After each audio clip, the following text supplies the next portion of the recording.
deals with Abraham Lincoln, but also connects it to the Marshall Plan and thereby connects us to where we are today. John, a great reality check. Thank you.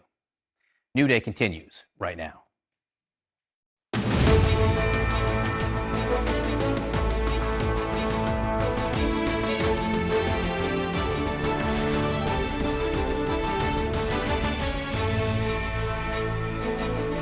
Good morning to our viewers here in the United States and all around the world. It is Tuesday, June 7th. I'm John Berman with Brianna Keeler. Negotiations on gun safety late into the night in the Senate, and we do have new reporting on the contours of possible agreement. I can show you a list of some of the things being discussed right now. Incentivizing states to pass red flag laws. And then there's this.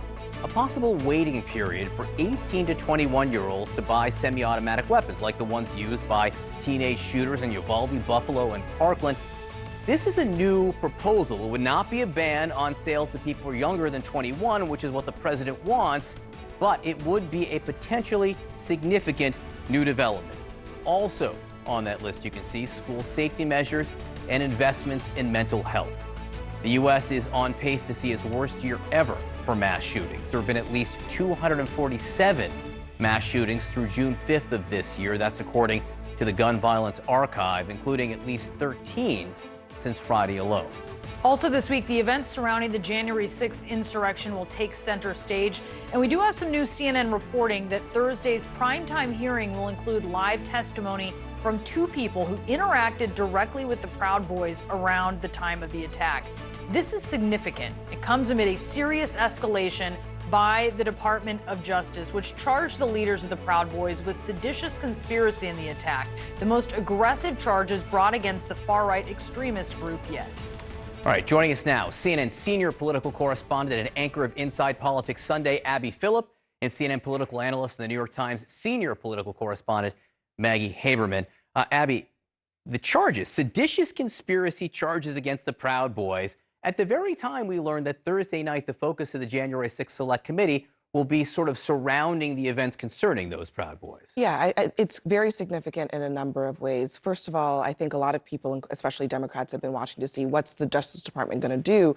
Are they going to take that extra step, which requires just a higher burden of proof on the sedition part of it? And they did. And it's coming at the same time that what it seems like the January 6th committee is about to do is show behind the scenes what the planning was, what the pre-thought was about what the Proud Boys might have wanted to do to stop the certification of the election. The idea here is to show that this wasn't just a spontaneous combustion, but it was a plan all along by people who plotted prior to January 6th to do whatever it took to make sure that the electors were not certified on that day. What do you think about that, Maggie? Why do you think the committee may be leading with this area? I think Abby's exactly right. I think that we heard Liz Cheney say in recent days that there was a conspiracy. And I think that the House members who were involved in the Select Committee believe they are going to be able to show that. That starts with showing that the people who rushed the Capitol, who mobbed the building, some of whom were talking about hanging the vice president, that there was a plan, that this wasn't just a spontaneous uprising of people,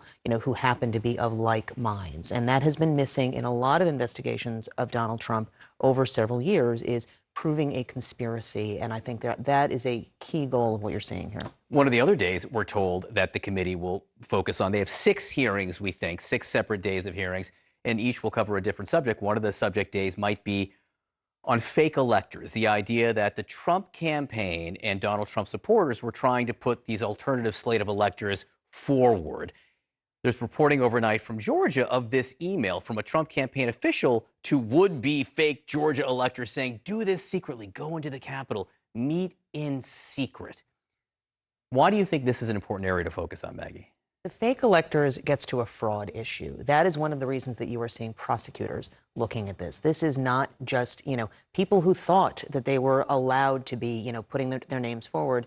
These were not certified by states. These were not lawmakers and key officials in states were not sending these slates along. So in order to send these along, you had to know, I think the argument is going to be that you were doing something that was improper. And that is why you are seeing so much focus on this. And again, John, what these hearings are is they're going to be layered. There's clearly going to be coming from one angle is going to be the people who rushed the Capitol. From another angle is going to be the fake electors. From another angle is going to be the pressure campaign on Mike Pence. And then from another angle will be what Donald Trump was doing. And I think they're looking at the totality of that to show how this was a large circle of activity. And contrary to what people like Peter Navarro have tried to claim, which this idea that putting forward fake electors was a perfectly legitimate use of the system. It was not, and they knew it was not, which is why the idea of secrecy around it is very significant. And as people watch the January 6th hearings unfold, in some ways, it's an extension of what began in the impeachment hearings. It's going to include things that did not happen in impeachment,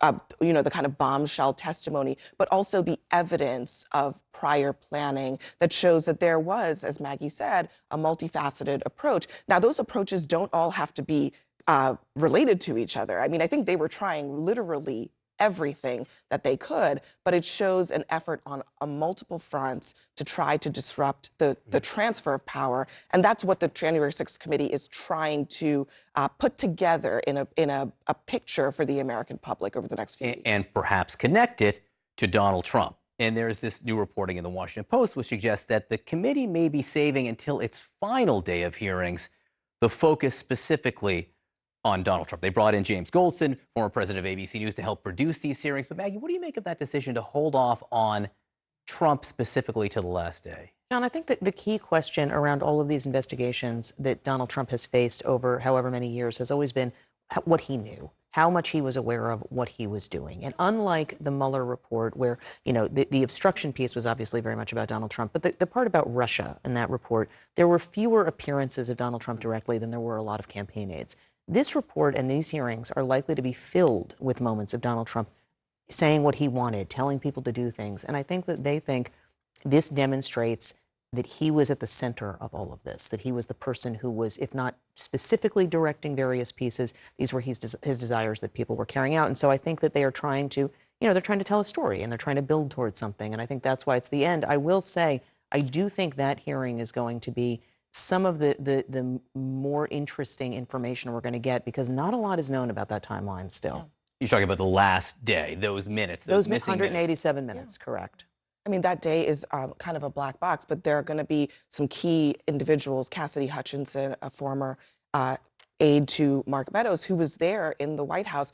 And this, I think, is fascinating to me because it could prove to be one of those rare times where you see someone who might have been thought in the White House to be a fairly low-level person who was almost like could have served as like a fly on the wall, watching things happen all around. And she's been willing to testify to the committee. I think it was over 20 hours to the committee, and now in public for some of these hearings. She was under subpoena. I just want to make the point that I think that she did comply, but she was testifying not on her own. Who is Cassidy Hutchinson? So she's a former legislative aide in the White House, and then she became Meadows' top person, for lack of a better way of putting it. She was with him at a number of key events. She would fly on the wall is a great way of putting it. I think she observed and heard a lot of things. The committee has pressed her on a number of those over 3 different sessions, exactly what she was witness to, what Meadows was saying, what we understand from people who are familiar with her testimony, what Meadows was saying about various activities, what Meadows was saying about what the president's mindset was, about what the president was doing as the riot was unfolding. The committee heard testimony that Meadows relayed to colleagues that Trump was, for lack of in summary, positive about the hang Mike Pence chance. And so I think that she ends up being potentially a very key witness. Maggie Haberman, Abby Phillip, great to see you both. Thank you so much. Brianna? In response to the Uvalde school shooting, Governor Greg Abbott is directing Texas State University's nationally recognized Advanced Law Enforcement Rapid Response Training, or ALERT for short, to train all school district police departments across the state in order to properly train law enforcement for the threat of active shooters on campus. So joining us now is the executive director of that program, Pete Blair. Pete, I thank you so much for being with us. I know you have talked extensively about the training that you do, including the 3 priorities in mass shootings, which is 1, stop the killing, 2, stop the dying, and 3, start the recovery. So I'm hoping, can you just tell us about that first one, stop the killing? Sure. Start the killing is any time that a suspect is up and creating new victims, attacking other people, maybe killing new people. The priority for the law enforcement that are responding at the time is to get to that attacker and stop them from hurting anybody else. How long does that normally take? Usually that phase of the response is over within a couple of minutes. And so that next one, stop the dying. What does your training say about how long into a mass shooting that phase should begin? Well, generally, as soon as the attacker has been dealt with, you switch gears into that stop the dying phase. People who've been injured may have severe injuries that could kill them within the next few minutes. So it's important to provide whatever medicine you can to stabilize that person at the scene.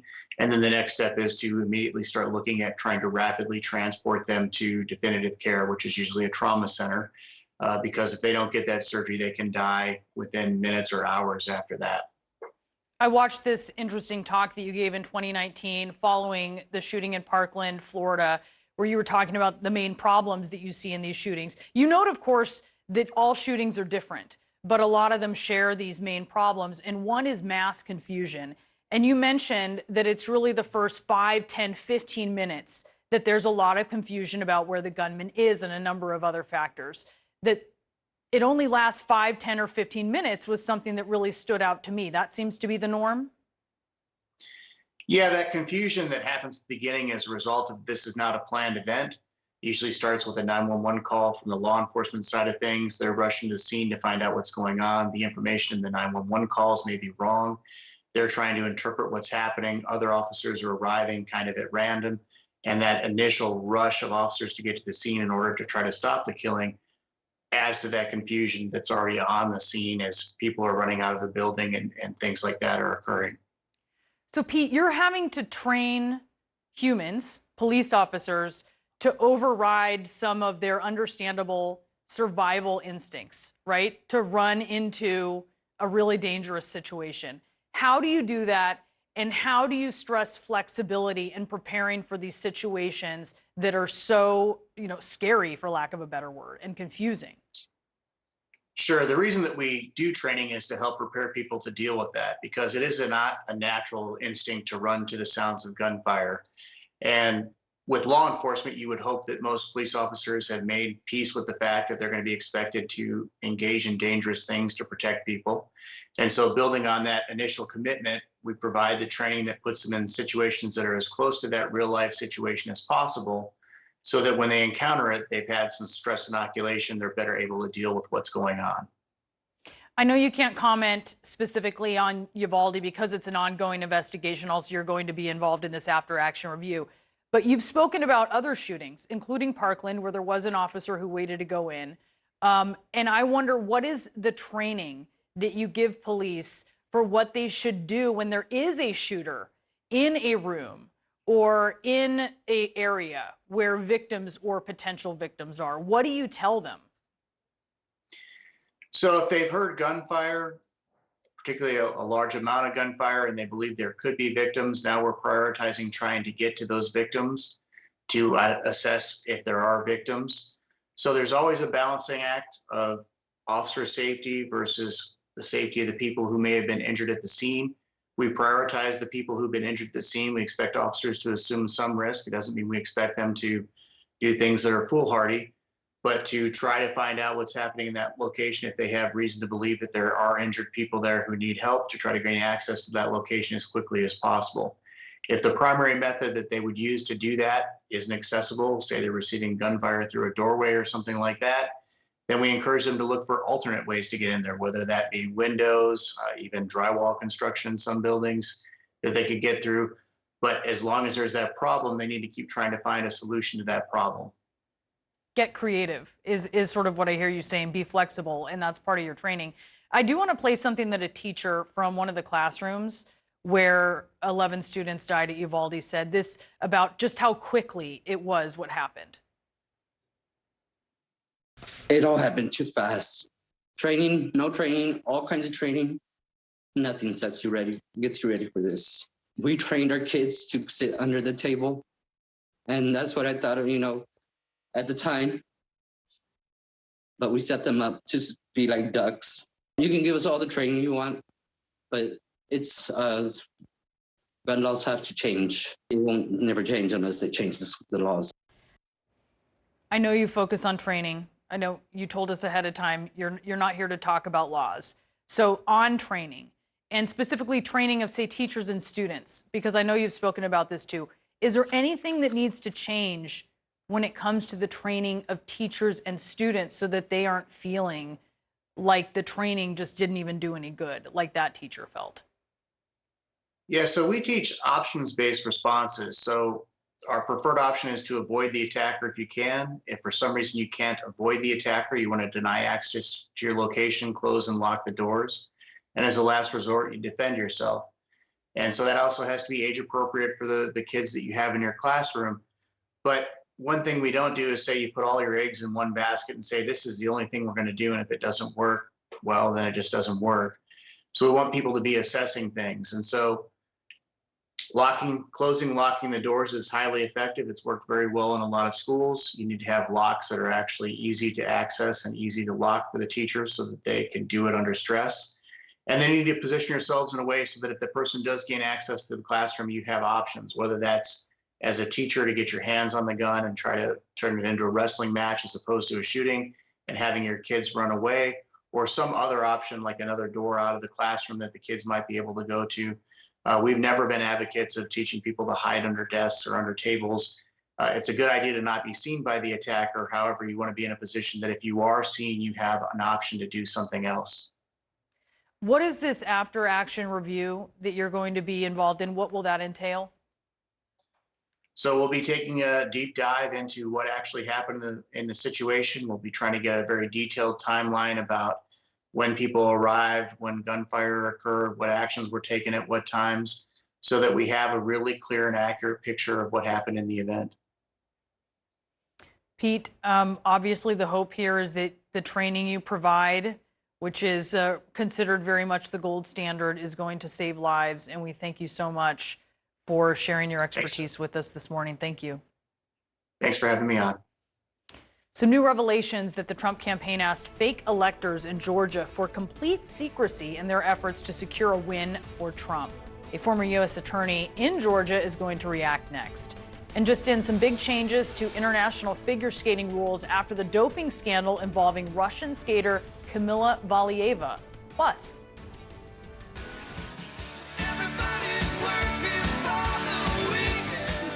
All right, deep cut right there. What happens if that weekend everybody is working for is permanently 3 days instead of 2? A huge, huge study is about to find out.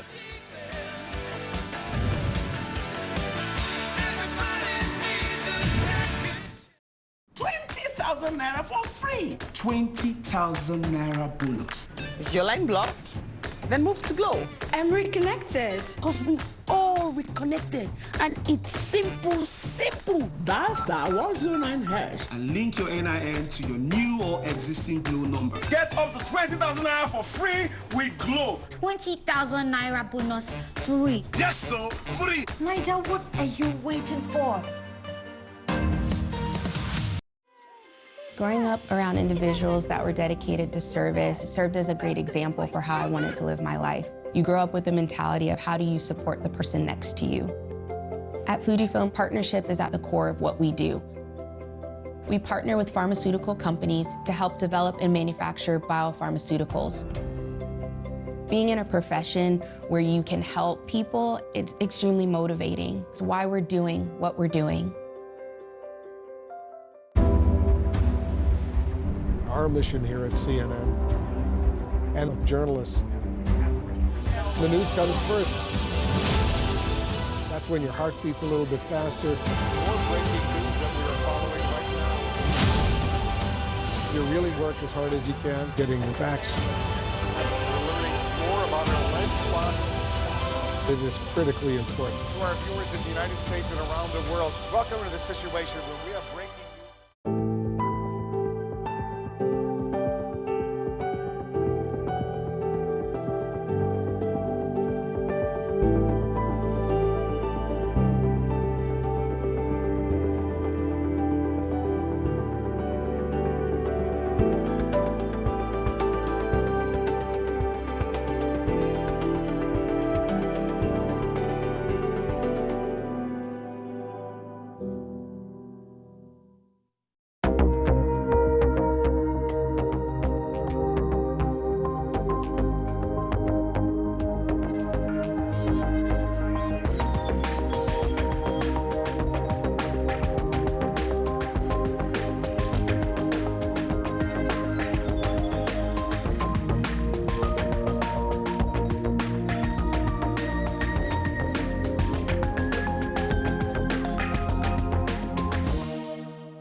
We share this place, we all belong.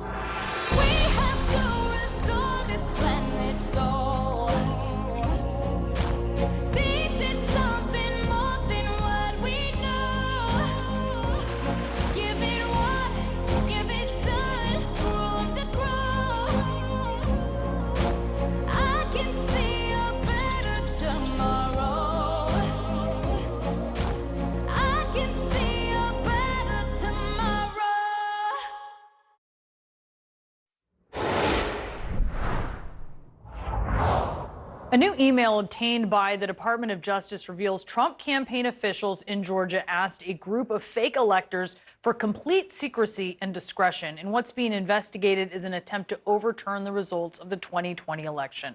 Joining me now is Michael Moore. He's a former U.S. attorney for the Middle District of Georgia. He's a partner at Moore Hall. Michael, thank you so much for speaking with us about this email. It's really quite a stunning email, and I wonder what stands out in it to you. Well, good morning. It is a stunning email in the sense that it's all sort of laid out in a playbook now for prosecutors to look at.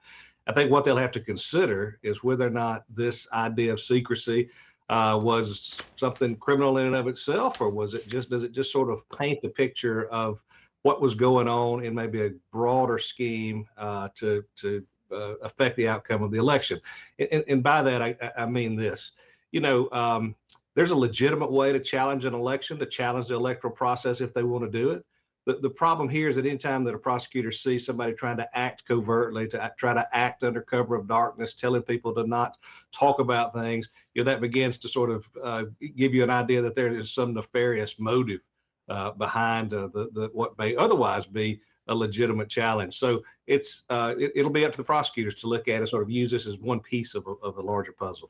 So this is in writing. I mean, this is an email, to be clear, right? So it's in writing, right, and it's telling these folks who would be fake electors actually to lie to security guards because there were some COVID restrictions. Right. If they go in there, they should say they're attending a meeting with 2 state senators instead of the reason that they're actually there. How problematic is that, and what could that mean legally? Well, I mean, it's sort of silly anyway to think that anybody's going to be able to keep their mouth shut. I mean, that's like asking, milk cows at the barn not to moo. I mean, these folks going into the Capitol, that's nonsensical. The problem here that they have is that this is often what hangs conspiracies. This is what gets people in corrupt processes in trouble, and that is that somebody is going to talk. You don't always have it laid out in a typed email. For instance, in a mob situation, you don't have an email from the big mob boss saying, "Here, I want you to be quiet." This one, you happen to have some discussions there. And so it's troubling in the sense that it looks like, again, if you take circumstantial evidence, if you take these types of things and you piece them together and you start to talk about what was the motive behind this, was this something that they intended to do on a grander scale? Was this something that they were really intended to subvert the vote? Was it something where they were actually going to create false state documents or false federal election documents at the meeting? And is this evidence that there was an intent to do that, to make these false documents? The secrecy itself, I guess what I'm trying to say, is not probably the crime, or may not be the crime. It's what does that secrecy tell you about what their ultimate motive was, and their ulterior motive as they move forward. This is all part of a lot of activity that we are seeing with the DOJ investigation. What do you think ultimately could happen there? I think it's good to have the DOJ move on it. I've always thought that was a better plan than to have different states look at it. It's better to have sort of a concerted and a united effort to look at the various states and pull those together in one big case if they want to do that. I'm a little troubled that it's taken so long for things to come out. I think that, the memory of the American people and the what went on back then, that the memories are often short and we forget and move on to other things, whether it be gas prices or whatever else. But here, I think as we're sort of watching DOJ move, they're doing it methodically. It'll be in conjunction with some information I think that we see come out of the January 6th hearing this week. Maybe some new information we hear is they're finally going to have some testimony in the Georgia investigation and the DA's office. We may hear about some things that we didn't know before. Those things may become public. And it tells me that, there's a serious investigation underway that with a real attempt, and I think an earnest attempt to not make it look political, but to actually get at the facts, to get at the witness testimony, and to understand the bigger picture as opposed to a knee-jerk move about whether or not somebody said something somewhere at some time. Yeah. And so I think this is, again, I think I have great confidence in the Department of Justice, having worked there. I think that there are skilled prosecutors, great lawyers there. And it's not uncommon to watch a very methodical investigation. And hopefully we'll see now some traction, and we'll see it start to pick up as we move deeper into some public revelations. Yeah, we will certainly be watching with you. Michael, thank you. Great to see you. Good to see you. Thank you. GOP senators say raising the age to buy semi-automatic weapons is likely off the table, but what they are willing to do instead. And President Biden says no dictators allowed at the upcoming summit of the Americas. So why is his meeting with Saudi Arabia still on?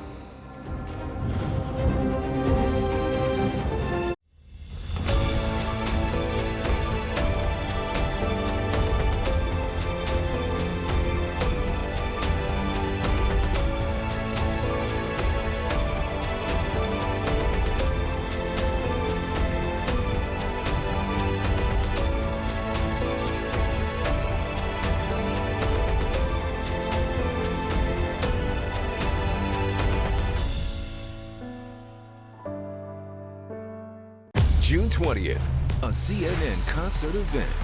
Let's celebrate, educate, and lift every voice. Juneteenth, a global celebration for freedom. Live from the Hollywood Bowl, only on CNN.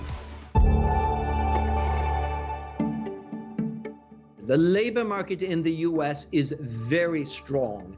It's had its fastest growing labor market in over 40 years. And you can see that come through very strong nominal wage inflation as well here in the US. But the same is true across Europe as well and in many other parts of the world. And this is still a labor market that is experiencing the effects of the pandemic, where labor supply was constrained due to health care issues, lockdown issues, and is still trying to come back. But most labor markets today are stronger today than they were before the pandemic.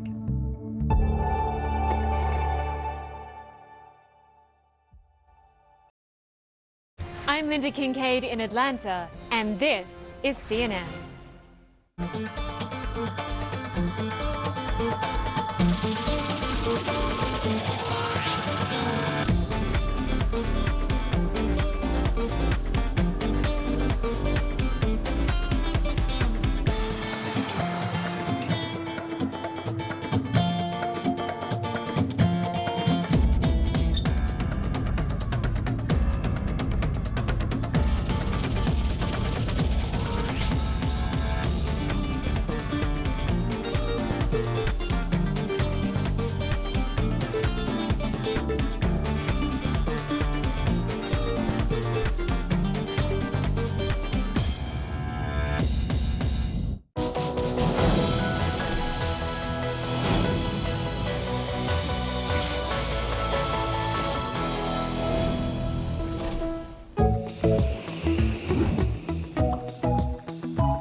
When you travel the world, make sure the world travels with you. Check in, log on, and get connected with all of the latest developments at your fingertips. CNN Partner Hotels. Connected to your world.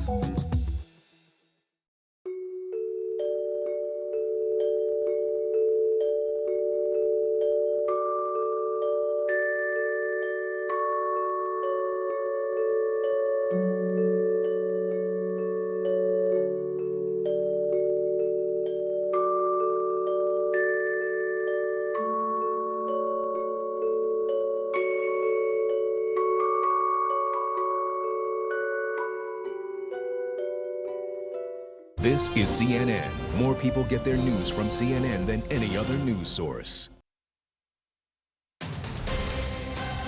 Signed up, but at what cost? Some of golf's biggest names are gearing up for the start of the sport's new Saudi-backed breakaway league. Nadal insists he is not going anywhere just yet and sends an ominous warning to the rest. And Colorado back in the big time at last.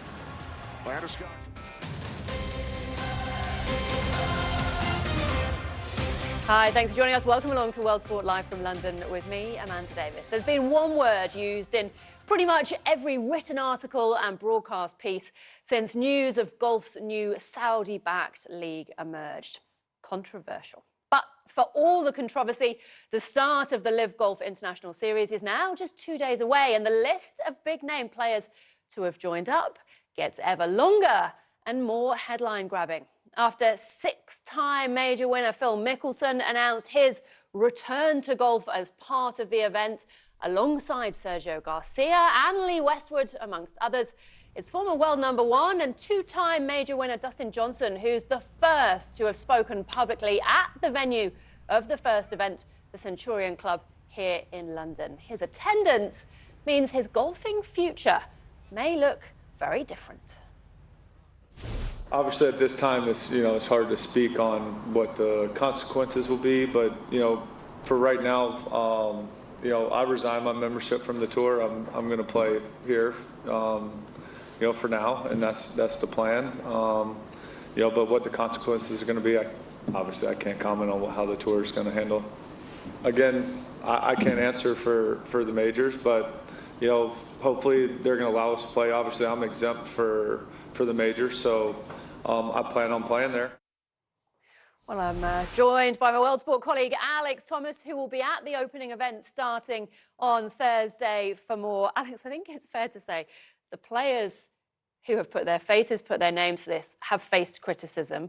There's certainly been some pretty serious threats about what their participation means in terms of the rest of their golfing career. I mean, is this simply down to the money? They feel the money is worth it. I think there's no doubt that without Saudi Arabia being behind this new Live Golf Invitational Series, it would not have got off the ground. Such is the level of controversy that you've just outlined. Let's not forget this goes back to Saudi's long-standing reputation for sports washing, which is using the feel-good factor and the glory of major sporting events to clean up its reputation for human rights abuses and for state-sponsored killing.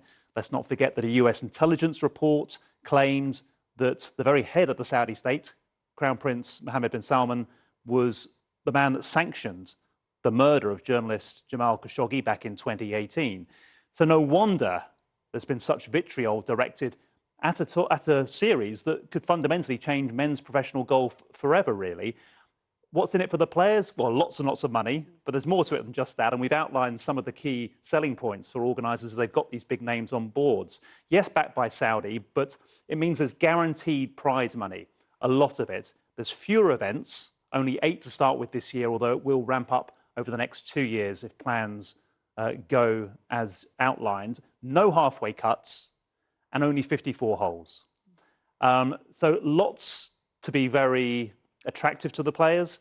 And of course, this opening event clashing with the PGA Tour's Canadian Open, where the top prize is just over $1.5 million. The top prize for the individual winner this week at the new Live Golf Series will get $4 million. And the question in recent weeks has been very much, who is actually going to join? That's where the players have kept their cards very close to their chest. Greg Norman has not really been drawn on names. But what have you made of the players that we've heard who are turning up, who have agreed? It's not the star-studded field the organisers would have hoped for, but it certainly looks a lot better now than it did perhaps a few weeks ago. And definitely the major coup at the moment is Dustin Johnson. They've got overall the 48-man field, 4 top 50 players, but more players, 7, in fact, ranked 600 or higher. There's a kind of list of European Ryder Cup legends in Sergio Garcia, Ian Poulter, Lee Westwood, Martin Kaymer.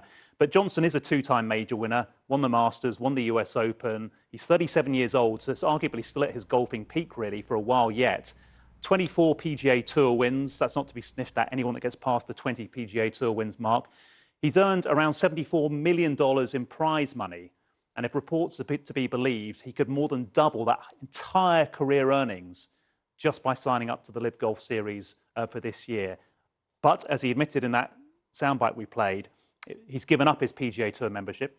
It means he can't be considered for the next US Ryder Cup team. Let's not forget he won all 5 of his matches, 5-0 in the last Ryder Cup that the US won very convincingly. Phil Mickelson, of course, also there, a very late addition, even though he's been one of the architects of this new golf series. 6 major wins, including as recently as last year, even at the age of 50, the oldest ever major winner when he got the US PGA Championship. 45 PGA Tour wins, only 8 players in history have more wins on the PGA Tour than him. So it's a big, big blow to the PGA Tour to lose those 2 star names. And the PGA Tour have made it very clear. They've said that if players join the Saudi League, they can't be part of the PGA Tour. From the Live Golf side, they haven't said it. It's either or. But what do you think? Have the DP World Tour, the former European Tour, the PGA Tour, are they right to be as worried as they seemingly are? They absolutely should be. Yeah. I mean, this is an absolute game changer, and that's the phrase that Greg Norman, the Live Golf CEO, used. Norman's claimed that it's a game changer more for the players actually ranked lower down, that he thinks the golfing money at the moment is focused too much on the top of the field, whereas this is offering riches beyond players' dreams, even when they've got no chance of necessarily winning the tournaments. So that's an interesting approach. Certainly with Johnson and Mickelson on board, if legal challenges are overcome, and if other players see that they're enjoying their lifestyle. Tellingly, Johnson said, I don't want to be playing golf for the rest of my life. We think if you've earned more than $70 million, surely you won't have to anyway. But I think he feels he can get maybe a few years, mega payday, and that's it, just live in absolute luxury for the rest of his life for him and his family. And I think others could well come around to that way of thinking as well. Do you think, though, these threats will be carried out? I mean, the idea, there's one thing, players not being able to take part in the PGA Tour, the regular season events. The idea that these players can't take part in the Ryder Cup, that's something completely different, isn't it? Yeah, but I mean, if you resign the membership, then that's part of the rules that are already there. And this scenario was never envisioned. What will be interesting is next week's US Open, the second major of the men's season. It's at Brookline Country Club just outside Boston. The 4 majors, a bit like in tennis, are kind of organised differently to the regular tours.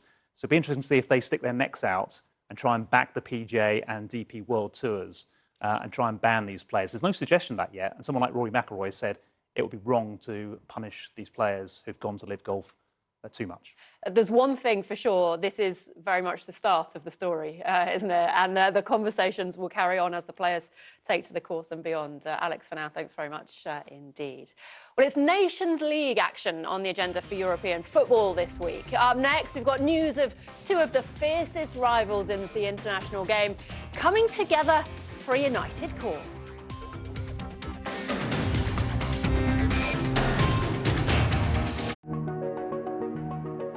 African Voices Changemakers, in association with Glow Unlimited. Semakaleng Matibula is a self-proclaimed aeronaut explorer and one of only 5 female hot air balloon pilots in all of South Africa. I saw my first hot air balloon at that Champs, fell completely in love, went from marketing office to balloon field to kitchen to everywhere the industry could take me. And then in 2019, the Balloon and Airship Federation of South Africa, BAVSA, and the Department of Sport and Recreation put together a grant to train young, upcoming youth and black youth in the sport. I want to become an instructor so I can train young youth. It builds your confidence, and it also is the most phenomenal way to give youth and old people a sense of responsibility. Afghan women are afraid that this is the beginning of your efforts to erase them from the workspace. Malumness, it's not clear. Even if we appear with the burqa, maybe they will say that women's voices are forbidden. Did you ever imagine that you would be prevented from going to school? Girls' education is fundamental to the dignity of Afghan life. Do you believe that young girls will be allowed to go to school here in Afghanistan?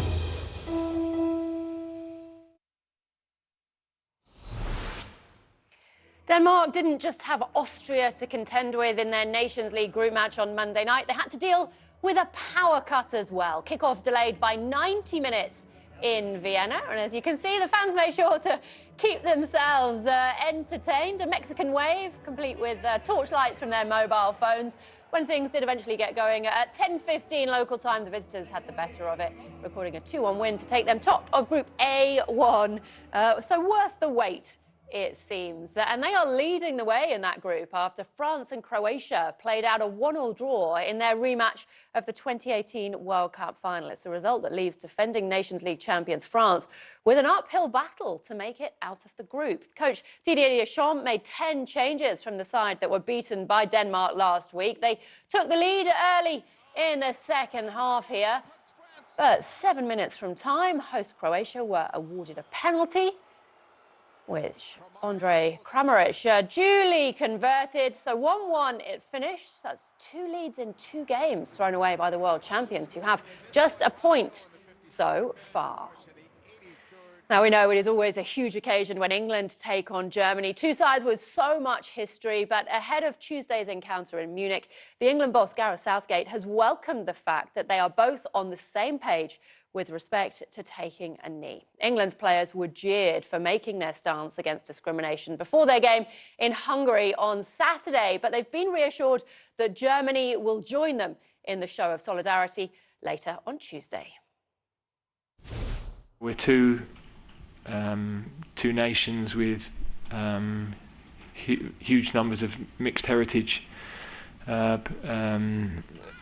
nationals, and I think it's an important sign for everybody. So we welcome that. I think they were supportive of the LGBTQ community as well when they played in Hungary last year. I think they were the first team to do that, with the captain wearing the armband. And yeah, I think we're united in our beliefs on those things. England-Germany taking place in Munich, but Paris, as they say, is always a good idea. And that is where we're heading next as Rafa Nadal ponders what's next for him after claiming his 22nd Grand Slam crown.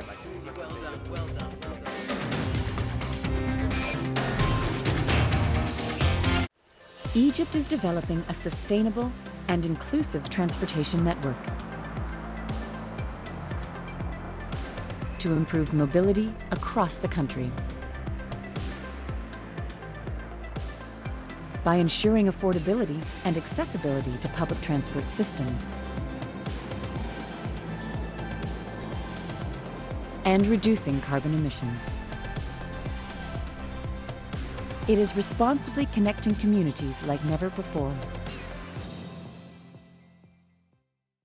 He's interviewed 5 U.S. presidents, authored 7 books, and has an independent voice that resonates. What happened to when we were united against a common enemy? He's raw, unique, and one of America's most important talk show hosts. Watch Smirconish, Saturday on CNN. Coronavirus. To get daily news updates in your inbox, sign up for the CNN newsletter. Coronavirus. Fact versus fiction. June 20th, a CNN concert event. Let's celebrate, educate, and lift every voice. Juneteenth, a global celebration for freedom. Live from the Hollywood Bowl, only on CNN. Welcome back. With more Grand Slam titles than any other male player in history, and number 22 secured by virtue of that straight sets demolition of Casper Ruud in Sunday's French Open final, Rafa Nadal has issued a rather ominous warning to his rivals. He says there's always room for him to improve. Can you believe it? He's been speaking to Christian Amanpour in Paris. There's the cup. I mean, there we have it, the great trophy. 14 times, 22 Grand Slams, a whole load of other, US Open, Australian Open, 2 Olympic gold medals. Are you ready to declare, or at least have people say, that you are now the greatest of all time? You wouldn't agree when I asked you last time. I honestly don't think much about that. And from the bottom of my heart, I really don't care that much, I mean, I think it doesn't matter. I think we achieved our dreams. I achieved my dream, and I enjoy what I am doing. Yeah, I understand the question, and I know the press and the people is always caring a lot about this stuff. But in some way, I know I am in an important part of the history of the sport, no, and that makes me feel proud, happy, and at the end, doesn't matter much. When you came off the court yesterday, in your on-court speech, you said, I never thought that at 36 years old and with all these injuries that I would be in this position. And we see your fingers bandaged like Muhammad Ali after he takes off his boxing gloves. We see your feet and you're limping today. It is an amazing achievement because you yourself said, and you turned to your team saying, I didn't think I would be here. What made you achieve this? Well, yeah, it's unexpected. Last couple of years have been very difficult. After the pandemic, something happened in my foot, and I am not able to manage the pain to play often and even practice. And in the past, I have a lot of things. No, starting from the foot for the first time in 2005, then. Of course, the knees have been a big issue for me for such a long time. Then a couple of times I break my wrists. I don't know, but the only thing that I can say is going through all these probably challenges, I always hold the passion for keep going, you know, and I always hold the love for the game, you know, and I always wanted to keep going. And that's probably why I am in the position that I am today. So because you've just said that, you always wanted to keep going. You know there was a whole load of gossip and innuendo and rumor that you might announce your retirement. And that particularly if you hadn't won, you might announce your retirement. Clearly you haven't done that, and you're going to Wimbledon if you can. No, nothing changed for me.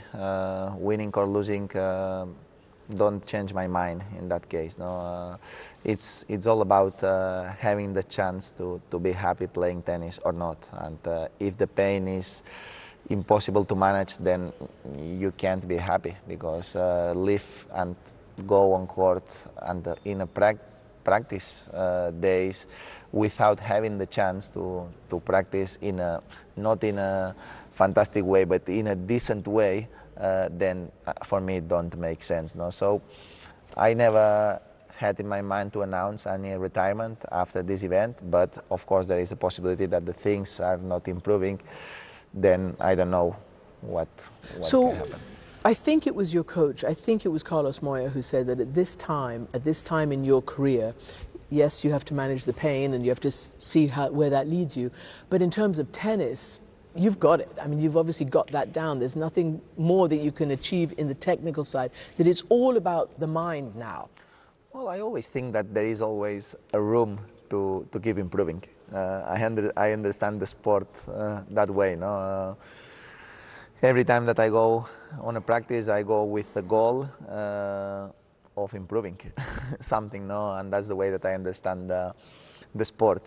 For me, don't make sense just practice for practice. No, when I go to practice, I go with the determination to improve something. No, and that's the way that I approach it all my tennis career.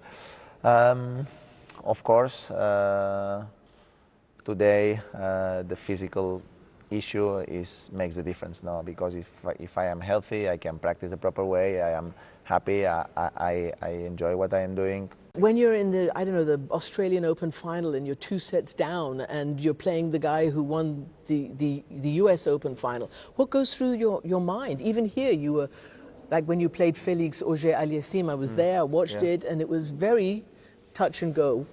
What steel trap do you... On my mind is normal thing that I lose. But if I lose, let the opponent win me, no? Beat you. Beat you, exactly. So they still have to beat you. You're not going to let anything go. I don't have to lose. You know, I don't have to give. I don't have to put the things easy for the opponent. No, and in my mind is okay. Things are super difficult, but let's keep trying to find a solution. You know, let's keep trying to find a way to play a little bit better, to make the opponent feel a little bit more uncomfortable. I don't know, just try to fight mentally and in terms of tennis, of course. You must feel some joy at beating Federer and Djokovic in terms of the Grand Slams. Can you take some joy? Yeah, of course. Yeah. No, of course. I as I said, of course, I want to be the player with more Grand Slams of the history. That's competition, but it's not something that I am upset at all, and it's not something that honestly changed my mind. No, and maybe that's how you keep achieving. You never know, but honestly, it's something that not bothers me if Novak win 23 and I stay with 22. I think my happiness will not change at all, not even a 1%. Life lessons for us all to live by. Now, when 15-year-old Kamila Valieva took to the ice in Beijing in February in the midst of a doping scandal, it was described as one of the darkest days in Olympic history. A landmark new ruling has been passed, and we'll tell you what it is next.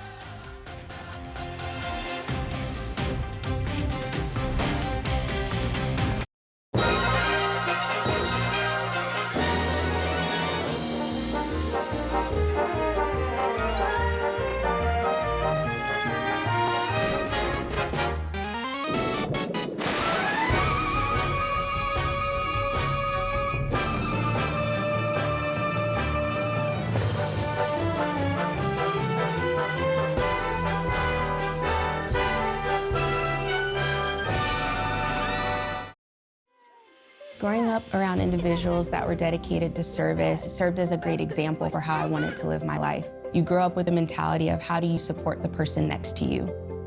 At Fujifilm, partnership is at the core of what we do. We partner with pharmaceutical companies to help develop and manufacture biopharmaceuticals. Being in a profession where you can help people, it's extremely motivating. It's why we're doing what we're doing. Heard it all before? But have you heard it like this? The ultimate disruptor looks set to shake up our world. We really can't ignore the impact that this has. What can we do that explores a fresh angle? So let's untangle the players and political forces. The truth is a lot more complex. What's really going on? Fast-paced news, in-depth reports, and fact checks from the perspective of The Global Brief with Bianca Nobilo. Tonight on CNN. On Culinary Journeys, meet Japan's Natsuko Shoji, a chef earning rave reviews. Inspired by art, she is a rising star in French cuisine and in an industry where men dominate. See how she overcame life's challenges despite the odds and is now paving the way for a new generation. Culinary Journeys, Sunday on CNN, in association with Ajinomoto. Welcome back. It's difficult to forget the images of 15-year-old Russian figure skater Kamila Valieva at the Winter Olympics in Beijing earlier this year. A child sent out onto the ice at the center of a doping scandal with the eyes of the world watching. They sparked international outrage and calls for a review of the sport's duty of care.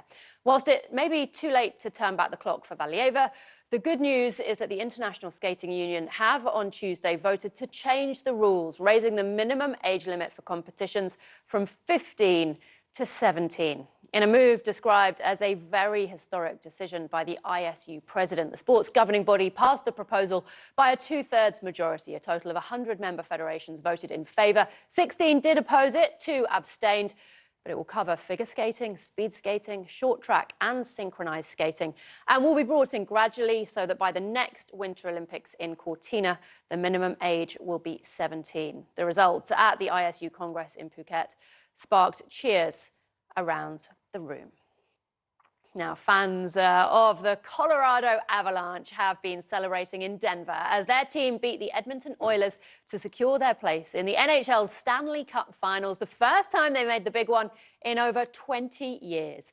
In recent times, they've had something of a reputation for being an incredibly talented team, but one who've often disappointed at the playoffs. But heading into this Game 4 with a 3-0 lead in the series, they were not going to let their advantage slip. A third period comeback saw the game head to overtime, And it was the single goal by Arturi Lekkonen that made the difference. 6-5, they won it to complete the clean sweep and set up a final series against either the Tampa Bay Lightning or New York Rangers. Proud of our guys, and lots of these guys have been here longer than I have fighting for it, and so they're going to get a chance to play for it now, and I'm proud of them, and hopefully we go out and put our best foot forward and go win the thing. Our main thing is just trying to be resilient, making sure that every single night we bring that same game, regardless of sometimes it might not be pretty, but at the end of the day we're just going to try and get the job done. So